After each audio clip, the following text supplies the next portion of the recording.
네, 세 번째 토크 키워드 보시죠. 관계. 참 우리 방송에서 많이 보던 그런 단어예요. 그렇죠? 네, 그러네요. 자, 답은 좀 정해져 있는 것 같기도 합니다만 네. 어떤 관계일까요? 물어보는 게 또 좀 너무 그러네요. 그러니까 한국과 러시아의 관계, 예, 그리고 또 이 한국과 러시아의 관계가 지금 우리 한국이 주어져 있는 네. 미국과의 관계 또는 중국과의 이 관계 속에서 한국과 러시아의 관계가 어떤 관계가 돼야 되느냐, 네. 뭐 이런 이야기를 하는 주제로 같아 보입니다. 아, 역시 알아서 이제는 그냥 다 저 대신 척척 정리를 해주시는데 네. 이 한국과 러시아를 포함한 다른 여러 나라들의 관계에 대해서 또 이야기를 해보겠습니다. 교수님, 저희가 여쭤볼 수밖에 없는 게 어쨌든 현재로서는 한미 관계가 굉장히 공고한데 일각에서는 한미 관계가 좀 수직적이다 보니 러시아의 관계를 조금 더 중시해야 되는 것이 아니냐 이런 주장도 있거든요. 어떻게 생각하시나요? 네, 뭐 이런저런 주장이 자유롭게 나오는 것이 자유민주주의 사회의 원칙이니까 네, 다양한 의견이 나오는 게 좋습니다. 한미 관계가 러시아 관계하고의 그 어떤 그 갈등 문제, 이건 당연히 있을 수밖에 없죠. 네, 그건 뭐 인정해야 되고, 한미 관계 그 때문에 한미 관계를 좀 조정해야 된다, 아니면 한미 관계에서 한국이 좀 더 자율성을 확보해야 된다, 이런 얘기를 하긴 합니다만은, 자, 기본적으로 한미 관계가 있죠. 기반이 안 되면은 한국이 움직이기 참 힘든 구조가 돼 있어요. 특히 동북아 같은 경우. 네.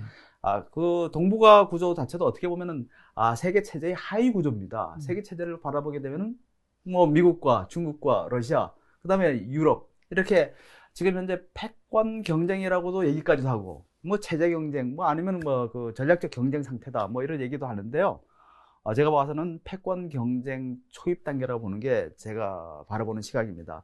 자, 이게 만약에 좀 더 진행되면 어떻게 될까? 결국 냉전으로 들어가는 거죠. 냉전이 되게 되면은 결국 예전과 똑같이 동과 서가 완전히 구분돼 가지고 서로가 안 쳐다보는 네, 그런 사태가 발생한다 이러면은, 특히 동북아는 어떻게 되죠? 동북아는 더 엄혹한 상황으로 내몰려질 겁니다. 냉전 체계로 가는 걸 갖다가 어떻게든 막아야 되죠. 그럼 막는데 누가 주로 역할을 해야 될까요? 제가 봤을 때 EU가 그 역할을 해줘야 돼요. 그럼 EU만 그 역할을 하나? 아니죠. 대한민국도 있죠. 나름대로 열심히 움직여야 됩니다. 아까 얘기했던 것처럼 세계적 제 가치들이 있습니다. 세계적 제 가치, 뭐 글로벌라이제이션이라든가 아니면 세계화라든가, 세계화도 마찬가지지만 그런 식으로 우리가 지난번에도 2차 세계대전 이후에 쌓아 올렸던 국제적 규범들 있죠. UN이라든가 뭐 WTO라든가 그런 거 있지 않습니까? 그런 어떤 조직, 그거 인류의 지혜를 모아서 만들어낸 겁니다.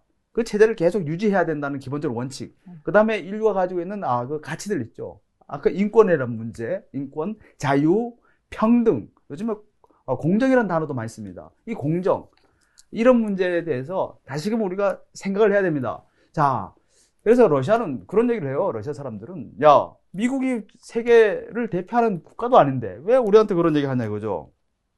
세계를 대표하는 건 유엔이 분명히 존재하는데 왜 미국이 우리한테 와서 너희들 인권이 왜 그러냐, 너희들보다 국가 민주주의 수준이 왜 이 모양이냐. 자, 러시아 사람들은 해요. 그럼 미국의 민주주의 수준, 너희들 인권은 들여다봤니? 이렇게 얘기를 하죠. 미국도 거기에 대해서 굉장히 취약하거든요. 관타나오인가요? 거기에 그 옛날 이슬람, 예, 재판도 없이 10년, 20년씩 그냥 감옥에 집어넣고, 그 다음에 고문도 하고 막 그랬잖아요. 네, 똑같은 일이 지금도 중국에서 발생하듯이, 자, 미국도 그 상태고, 러시아도 그렇고, 서로가 비슷한 입장인데, 왜 서로 그 살떼질 하냐. 이게 바로 러시아 사람들의 시각입니다. 예. 그런 게 있어요. 미국 내에 보면은 여러분도 아시겠지만 히스패닉이라든가 그다음에 인종적인 인권 문제 많죠. 거기다 더 큰 문제가 있죠. 미국의 그 빈부격차 문제. 그래서 이번에 러스트벨트가 아마 트럼프 쪽 지지를 할 것이다 했는데 러스트벨트가 트럼프를 지지 안 했어요. 뚜껑을 열고 보니까 지난 선거 때는 러스트벨트가 트럼프를 지지했죠.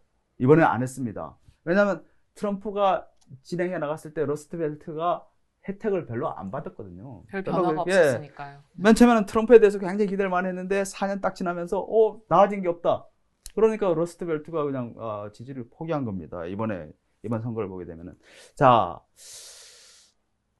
세계적 구조에서 그 하부책인 동북아, 만약에 미국과 중국과 러시아가 계속 경쟁을 치열하게 벌인다면 한국이 해야 될 전략적 자율성은 어디까지일까요?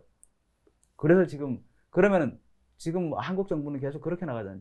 전략적 모호성만 유지하자. 네. 그냥 이쪽도 아니고 저쪽도 아니고, 야, 경제는 중국 쪽, 그 다음에 안보는 미국 쪽, 한미동맹이 중요하다. 그거 안 된다는 거 알고 있습니다. 결국 뭐냐면 한미동맹을 기반으로 해가지고 미국하고 주위 국가들을 계속 설득해 나가는 수밖에 없어요. 중국한테도 설득하고. 그러려면 한국이 나름대로 있잖아요. 모범적인 국가, 모범 스탠다드 되는 규정을 스스로가 만들어가지고 이걸 가지고 계속 설득해 나가야 됩니다. 이것이 옳지 않느냐. 누가 봐도 이게 가장 바람직한 방법 아니냐. 네. 뭐 안 먹히더라도 그거 계속 들고 설득해야 돼요. 미국은 설득이 가능한 나라입니다. 지금까지 그래 왔고요. 그 편에서는 굉장히 미국은 어떻게 보면은 가능한 나라예요. 근데 러시아나 중국은 이 설득이 참 힘든 나라입니다. 그건 딱 막혔어요. 왜냐하면 미국 같은 경우는 다원주의가 기본적으로 돼 있고, 그 다음에 로비라는 것도 있고, 그 다음에 다양한 의견들이 존재하는데 반해서 이쪽은 그렇지 못하거든요. 그렇다 할지언정 계속 설득해내야 됩니다. 왜냐하면 러시아가 얘기하는 동북아 정책, 세계 정책을 보게 되면 기본이 평화입니다. 안정, 평화, 그 다음에 동북아의 그 공영. 너희들이 공식적으로 얘기하는 것이 이런 그림인데 우리 그걸 위해 가지고 이렇게 하자는데 왜 반대적인 의견을 냈냐? 그렇게 설득하면은 설득 안 당할 수가 없어요. 네, 그런 식으로 노력하는 수밖에 없습니다. 네. 그러려면은 먼저 대한민국이 있죠. 말 그대로 세계적인 규범이나 기준에 대해서 따라야 되고, 아까 얘기했던 민주주의 수준이 조금 더 높아야 됩니다. 민주주의 수준이. 우리가 먼저 솔선수범해야 된다는 그렇죠. 말씀이시죠? 우리나라 수준이 그 정도밖에 안 되는데 다른 나라 너희 인권, 미국이 왜 러시아 인권 딱 얘기하니까 러시아의 라브로프 장관이 딱 하는 얘기가 뭡니까? 너희 나라 인권부터 한번 들여다봐라요. 그렇게 얘기하죠. 너희 나라는 더 심하지 않느냐? 빈부격차 심하죠. 그 다음에 히스패닉, 그 다음에 종교적 갈등, 그 다음에 인종적 갈등. 도대체 너희는 무슨 뭘 대변한다고? 그게 말이 안 되는 겁니다, 자꾸만. 그게 안 통하잖아요. 이 교수님 말씀은 어쨌든 한국이 먼저 모범을 보여야 되고 한미 동맹을 기반으로 해서 주변 국가를 설득하라고 하셨는데, 사실 주변국을 이렇게 둘러보면 한반도를 중심으로 약간 편가르기 느낌이 없지 않아 있잖아요. 왠지 뭐 미국은 대한민국 편인 것 같고, 러시아는 조금 북한 편인 것 같고, 러시아, 중국도 왠지 같은 편인 것 같고, 이런 느낌들이 있어요. 이런 편가르기에 대한 오해에 대해서도 좀 해명을 해주세요. 그건 뭡니까, 역사적으로 아니면 문화적으로 봤을 때는 그렇게 편가르기 하는 게 맞아요. 네, 느낌도 그렇고. 네, 나눠져 있죠. 네, 현실이다 나눠져 이거죠. 있습니다. 현실이다 이거죠. 그건 현실입니다. 그건 현실인데 그렇다고 나눠졌다 해가지고 그걸 그냥 내버려 두냐? 아니죠. 그렇죠. 대한민국은 그 고착화에 대한 환경을 갖다 타개해 나가는데 의의가 있는 겁니다. 그 때문에 저희들은 모여서 상의를 하고, 네. 그다음에 고민을 하고 이야기를 하는 거지 않습니까? 충분히 방법이 있다고 봐요. 왜냐하면 모든 사람 다 똑같습니다. 제가 러시아에 살아봤는데 러시아 사람들이 느끼는 그 행복감, 그 다음에 좋은 것, 옳은 것, 공정한 것, 그 다음에 불편하고, 그 다음에 나쁜 것 다 알아요. 바보 아닙니다. 똑같습니다. 사람이 느끼는 것은. 한 대 맞으면 아프죠. 그거 똑같이 그걸 바탕으로 해가지고 설득을 하면은, 이게 공정하고 이게 공평하고 이게 올바르다 하면은 설득이 됩니다. 뭐 설득이 안 된다면 뭐 어쩔 수 없겠지만 노력은 할 수가 있다는 얘기입니다. 그러니까 교수님 말씀을 이렇게 들어보면 결국은 러시아든 중국이든 그 사람 사는 데다, 그것도.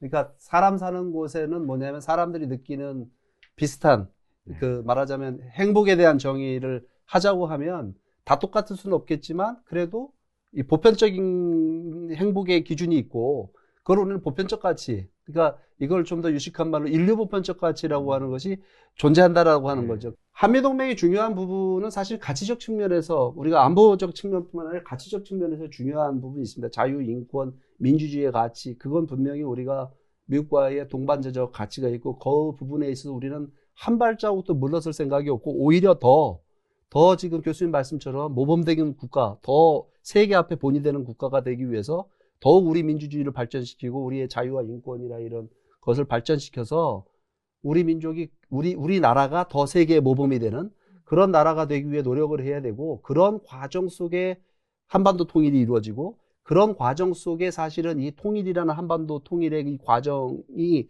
좋은 선례가 돼서 중국이나 러시아나 이쪽 아직까지도 이런 뭐 소위 말해서 자유, 인권, 민주주의가 아직 볼 때는 아직 실현이 되지 않은 그런 곳이 한반도 통일이 하나의 그런 영향을 줘서 그 지역도 더 발전되게끔 하는 경제적 발전뿐만 아니라 이런 이 가치적 측면에서의 그 인류가 함께 공감할 수 있는 인류 보편적 가치를 함께 쉐어할, 함께 공유할 수 있는 그렇게 됐을 때 그게 경제적 번영뿐만 아니라 안보적인 리스크도 해결할 수 있는 그런 시대가 열릴 수 있다. 그런 면에서 봤을 때 한반도 통일이 갖고 있는 참 문명사적인 이익, 특히 이제 러시아에 끼치는, 오늘은 러시아 얘기를 했으니까 러시아에 줄 수 있는 영향, 이거는 러시아 푸틴 대통령뿐만 아니라 러시아의 인구가 3억이죠?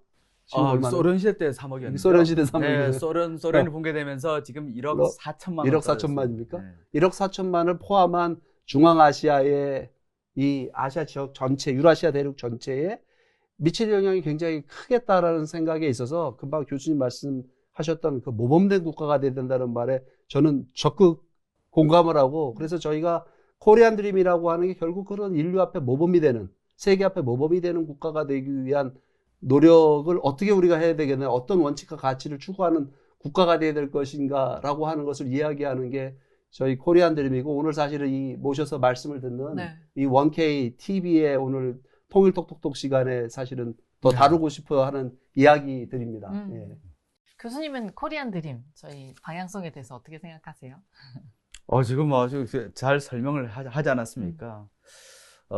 러시아 사람들이나 한국 사람이나 아니면 전 세계 사람들이 요즘에는 이 공감 능력이 뛰어나요. 네. 네, 그래서 러시아에서 어떤 사소한 일이 발생했을 때 그걸 카메라로 촬영해서 띄우면은 모든 사람이 다 공감합니다. 과학 기술이 발전하면 발전할수록 이런 어떤 사람들이 가지고 있는 보편적인 있잖아요. 공감 능력, 네. 이 가치관, 이런 것들은 시대와 그 다음에 사회가 변하더라도 그대로 존재할 거라고 생각하기 때문에 지금 우리 그 회장님이 말씀하신 것처럼 일단은 모범적인 사람이 돼야지 그 다음에 남을 설득할 수 있잖아요. 네. 모범적인 국가가 되면은 북한 주민들이 저절로 넘어옵니다.